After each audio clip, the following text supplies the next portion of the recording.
So what is the definition of success when we're talking about operations? Is it better efficiency, effectiveness, a combination of both? It's a combination of both. You can't do one without the other. And so let's just talk about maybe definitions for a minute. So efficiency, what does that generally mean?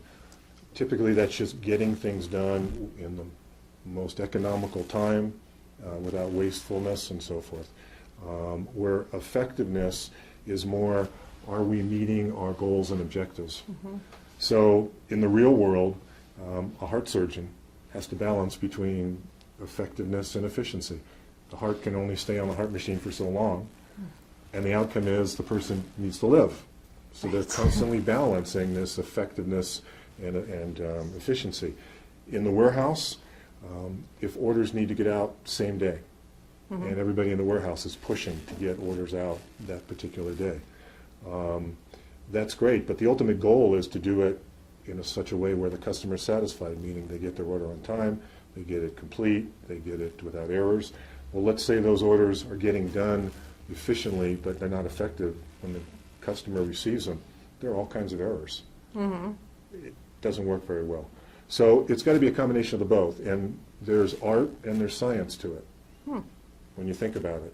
So I think there's a definite combination of the two, and it's not 50-50 and it's not 0 and 100. There's some balance in between that needs to occur for there to be success in the company. It definitely sounds like a little bit of art, a little bit of science. Without a doubt, yeah. So to that end, I guess, what role does technology play in optimizing operations? Is technology required? I wouldn't say it's required, but it's awfully helpful. I work with a number of clients who have been on QuickBooks, which really doesn't have inventory control in it. And they're challenged to meet the daily needs of the operations. When they've upgraded to put in a WMS system of some nature, all of a sudden there's a lot of improvement that takes place. Not everybody can afford it. Not everybody has the workforce to accommodate and learn and understand that. But technology is an important component to it all. You can run it without, but you're much more efficient and productive with some level of technology.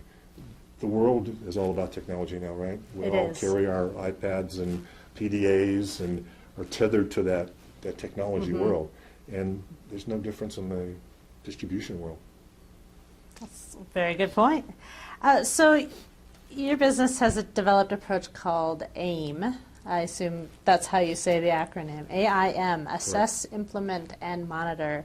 So could you talk about that approach and how it helps people improve their operations? Sure, I'd be glad to.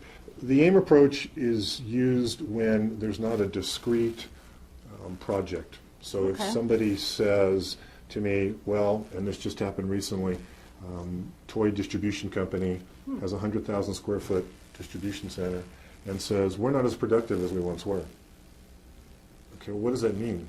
There can be a lot of different areas where they're not productive. So what I do is I try to assess what's going on. And I analogize it to an iceberg. U.S. Army Corps of Engineers did a study and said only 15% of an iceberg is above the water. 85% is below. And a lot of times what I find is when the concerns are expressed about the pains that these clients are experiencing, it's more to do with the 85% that they haven't felt, and they don't realize it. I once went into a distribution company and they were concerned about space. We're maxing out on space. We don't want to move, but I don't know what to do. So I went in and did an assessment. And it turned out that space wasn't the real issue. It was how they were utilizing their software and handling their inventory. In this particular case, it was a manufacturing company, quasi-manufacturing distribution company, and they had sometimes 9-month lead times on their orders. Customer accepted it, they were fine with it. Okay. But it was because one or two components had an 8-month lead time. So what they would do is they would bring all their product in when they get an order, all the components up front, even though lead time was only 2 or 3 weeks on some items, and then have it sit on the shelf for a long period of time, months and months, taking up space. Okay. We brought in an expert on the software they were using, and all of a sudden changed their culture to where they were buying along as they needed it based on safety stock considerations, length of time on lead time, and it reduced their inventory so much they didn't have to move for three years, I think it was. So that's where the assessment really came in handy, to really identify what was the real problem that they were experiencing. And once we do the assessment, then the implementation stage takes place. And that's where we look at all the list of things that the report showed could be done to help improve the processes there. And we do the implementation portion of it.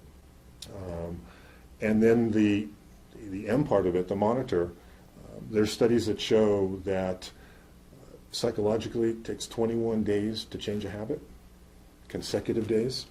Okay. And if you skip one of those days in between, you start all over. Oh. So what I like to do is to make sure that the changes that we put into place are long-term fixes. And that's the monitor part. Come back after the implementation, after we've identified what really is the crux of the matter, and make sure that those practices are now put into place long-term.